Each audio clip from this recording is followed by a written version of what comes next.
শুভ রবিবার। আজকে চিকেনটা একটু আলাদা রকম করে করব। সেজন্য চিকেনের পিসগুলো একটু ছোটো, ছোটো করে নিয়েছি আর ধুয়ে রেখেছি। আর কড়ার মধ্যে একটু তেল দিয়ে কয়েকটা কাজু বাদাম দিয়েছি আর 10-12টা রসুনের কোয়া ছাড়িয়ে এর মধ্যে দিয়ে দিলাম। আর একটা বড় পেঁয়াজ কেটে দিয়েছি আর কয়েক টুকরো আদা দিয়েছি আর 4-5টা কাঁচা লঙ্কা দিয়েছি। দিয়ে এটা একটু হালকা করে ভেজে নিচ্ছি। এটা হালকা করে ভেজে আমি তুলে নিয়ে এটা মিক্সারে পেস্ট করে নেব। এগুলো ভাজা হয়ে গেছে, এখন আমি তুলে নিচ্ছি।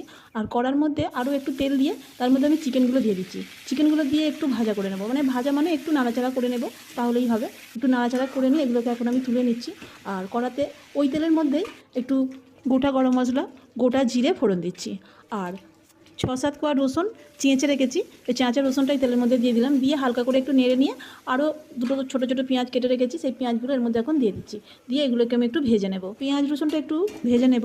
আর দুটো ছোটো ছোটো টমেটো আমি একদম ছোটো ছোটো করে টুকরো করে রেখেছি, সেটাও এর মধ্যে দিয়ে দিচ্ছি।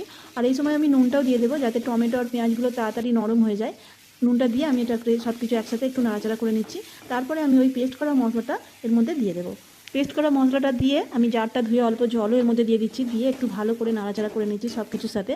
আর এর মধ্যে আমি কিছু শুকনো মশলাও দেবো, গুঁড়ো লঙ্কা, গুঁড়ো হলুদ, গুঁড়ো জিরে আর ধনে গুঁড়ো। এগুলো এর মধ্যে দিয়ে আমি একটু ভালো করে কষে নেব। সব কিছু একসাথে নাড়াচাড়া করে বেশ একটু ভালো করে কষে নিয়েছি। এর মধ্যে এবার ভাজা চিকেনটা আমি দিয়ে দেবো। চিকেনটা আগে থেকে যে ভেজে তুলে রেখেছিলাম সেটা এর মধ্যে এখন দিয়ে দিচ্ছি। দিয়ে মশলার সাথে এবার চিকেনটাকে আমি ভালো করে কষতে থাকবো। গ্যাসটা একটু কমিয়ে দিয়ে আর কড়ার মধ্যে একটু চাপা দিয়ে এটা রান্না করলে আরও ভালো হবে, চিকেনটা তাড়াতাড়ি সেদ্ধ হয়ে যাবে। তো আমি গ্যাসটা কমিয়ে দিয়ে এটা এখন একটু চাপা দিয়ে দিচ্ছি। আমি এইভাবে 2-3 বার চাপা দিয়ে এটাকে আমি কষে নিচ্ছি। এটা 2-3 বার চাপা দিয়ে এরকম কষে নিয়েছি। তো এটা এখন ভালো রকম কষা হয়ে গেছে মশলার সাথে। তো এটা একদমই শুকনো শুকনো হয়ে যাবে। তো আমি একটু গ্রেভি বানাবো, এরকম শুকনো শুকনো করলেও ভালো লাগবে, কিন্তু আমি একটু গ্রেভি বানাতে চাই, তাই আমি এর মধ্যে অল্প করে জল দিয়ে দিচ্ছি।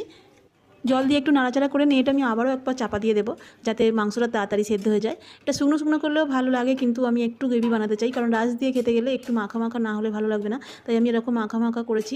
এটা 2 বার চাপা দেওয়ার পর এটা ভালো সেদ্ধ হয়ে গেছে, এরকম গ্রেভিটা হয়েছে। তবে এরকমও থাকবে না, এটা ঠান্ডা হলে আরও বসে যাবে। আর একদম শেষে আমি একটু বাটার দিয়ে দিলাম, বাটারটা দিলে খুব ভালো খেতে হয়। আর অল্প একটু টক দই ফেটিয়ে রেখেছিলাম, সেটাও দিয়ে দিলাম এর মধ্যে।